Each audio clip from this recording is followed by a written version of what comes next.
Hello guys! Nagbabalik na naman po tayo dito sa ating YouTube channel. Dito sa ating Sari-Sari Store Business ay konting-konting updated lang po tayo dahil super busy po ang ating mga customers ngayon. Wala pa sila kaya ano muna tayo guys, mag-aayos muna tayo ng mga paninda dahil alam naman po natin ang mga panindang ito ay napakabilis maubos. So eto, thank you very much sa yung mga panunood dito sa ating mga YouTube channel guys, sa lahat ng mga nagko-comment dito sa ating vlog. Thank you very much sa inyo, sa lahat ng mga ka-team kasari natin dyan. Thank you so much sa mga suporta, mga OFW na nakasubaybay dito sa ating YouTube channel. I thank you so much sa inyo. So eto guys, wag po natin patagalin dahil wala pa yung ating mga customers, para wala po tayong abala, ay dire-diretso na po tayong i-update yung ating tindahan ngayon. So eto, isa sa pinakamabilis na mabenta dito sa ating tindahan, yung ating fast moving na sinasabi, ay yung mga chichirya. Huwag po tayo magpapakawalan ng mga chichirya. Kailangan ma-display po ito ng maayos para maging attractive, para naman si customers ay mapapabili guys. So, ito yung mga mabibenta dito sa ating tindahan guys, yung ating Easy Lion, isa sa mga mabenta ito. Kaso nga lang, ang problema ka dito sa Easy Lion, pagka dinisplay po natin ito, ang bilis siyang mawala yung hangin. Minsan kagaya nito, medyo nawawala na po yung hangin nga dito. So ang nangyayari sa wala ng hangin ay kinakain ko na lang to guys, kinakain na lang namin para hindi po siya masayang. So dumating yung ating delivery ng mga ganitong chichirya. 12 pesos na po yung ating benta dito, para mayroon naman tayong 2 pisong tubo dito sa isang chichirya. So hindi po ganun kalakihan, pero mabilis pong maubos yung ating panindang chichirya. Kaya matakaw po ito sa space, at saka matakaw po sa mata ng mga bata, kaya huwag po natin papakawalan. Mayroon din po tayo ditong chicharon, so yung si Lala. Naalala ko tong paninda kong itong Lala na to nung bata pa ako, kasi iba naman yung tawag sa amin to. Mayroon siyang suka doon sa loob, napapasama yan sa suka. Paborito tong bilhin yung mga nag-iinom, mga pulutan nila. So ito yung Lala. Paliit na siya ng paliit ng kanyang packaging. Dati ang laki-laki po nito at ang daming laman nito. Habang tumataas yung presyo, ay binabawasan din po yung kanyang laman. So ang tubo natin dito ay okay na sa atin yung 2 piso. Masaya na po tayo dito yung 2 piso. So 2 piso lang ang tubo natin dito. Huwag po tayong magpapakalogi, dahil pag pinasok po to ng langgam ay logi na po tayo dito. So meron din tayo dito, tawag dito, chicharon. Chicharon. Lahat ng chicharon ay masarap.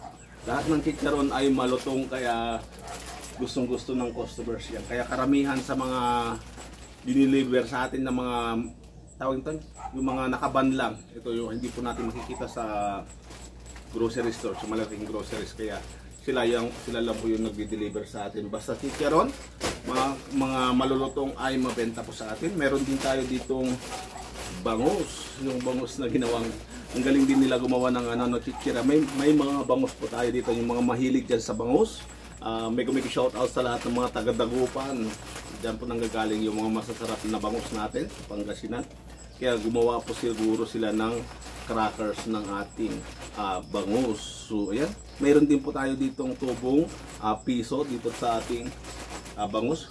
Kapag mayroon kang anak guys na between 5 years to 10 years old, sigurado yan, kung hindi ka marunong sa tindahan, pwede mong ikalugi yan kung marami kang chichirya, dahil alam ko kain yung bata kapag mayroon po tayong mga panindang ganito, kasi gustong mga bata nito. Kaya wag po tayong magpapalugi. Kapag kinuha ng anak natin yung chichirya, ay babayaran po natin yan.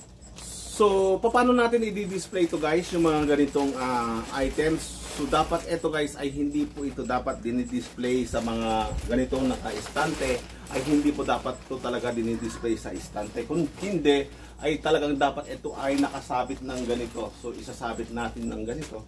Ganito po talaga ang techniques niyan. Isasabit natin ng ganyan. Ganito po yung ating ginagawa dyan. Isasabit natin ng ganito para mas attractive, mas kaakit-akit at nakakatakam po yung mga paninda kapag ay nakasabit ng ganito guys. So mapapansin nyo sa mga ibang tindahan at ayun po talaga ang kanilang technique at diskarte, yung nakasabit na ganitong kataas.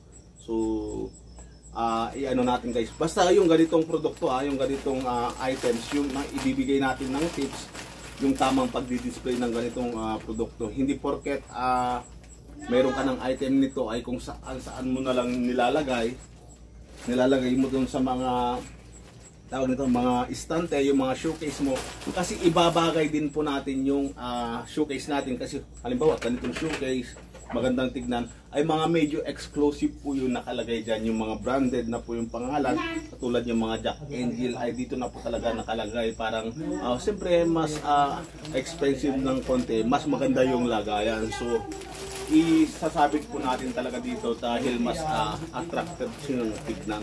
Silipin po natin dito sa harap guys kung paano natin titignan yung vision na maganda kagaya nito. Ay wala na po tayong nakasabit nito guys, kaya ito po yung ating lalagyan ng pagsasabitan ng bali ganito talaga yung style niya. So dito nagsasabit talaga ako ngayon dahil naubos na at dumating na po yung ating delivery, kaya dyan isasabit po natin. Yung ating munggo ay konti pa lang yung nababawas dahil alam naman natin medyo mainit pa ng panahon. So pa isa-isa lang po yung bibili dyan sa ating munggo. So importante guys yung tamang pagdi-display ng bawat item. Tulad ng aking sinabi, dito nga po sa baba ay yung ating pang-attractive, yung ating Jack Angel. Kaya napakaganda po dyan na sa loob ng istante po natin yung ating mga bagong display. Dito tayo naglagay ngayon ng ating mga noodles dahil mas mabenta po ngayon yung noodles ng ating mga pancit canton. So alalahanin po natin yung kagandahan ng ating pagdi-display. Ayun po ang ating techniques, paraan para maakit po natin si customer. So dyan po natin ibibitin yung mga items na dumating na ating mga chips, tattoos, at saka iba-iba pang mga crackers. Yun ang ating isasabit maya-maya. Kagaya nito ay napakabilis pong maubos kapag nakasabit guys. So wag po natin wag po natin baliwalain yung ating di-display. May dumating din tayong delivery kahapon guys na Sting. So makunti lang yan, wala din tayong mga Mountain Dew at dumating din yung ating mga Pepsi. So dumating din yung mga konti nating soft drinks, kaya okay na to. 1 week ay makapag-request na naman po tayo ng delivery. So ayun guys, yung ating latest update po natin dito sa ating tindahan. Konting-konting delivery lang po guys, pero araw-araw pong may dumarating. At talagang yung ating cash ay masaid-side, lalo na nung pag dumating yung ating sigarilyo ay talagang side na side po yan guys. So ayun, thank you very much guys sa konting panunood.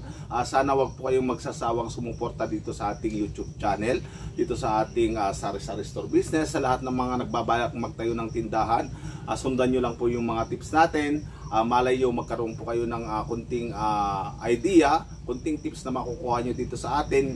Dahil iba-iba naman po tayo ng lugar, iba-iba naman po tayo ng kultura.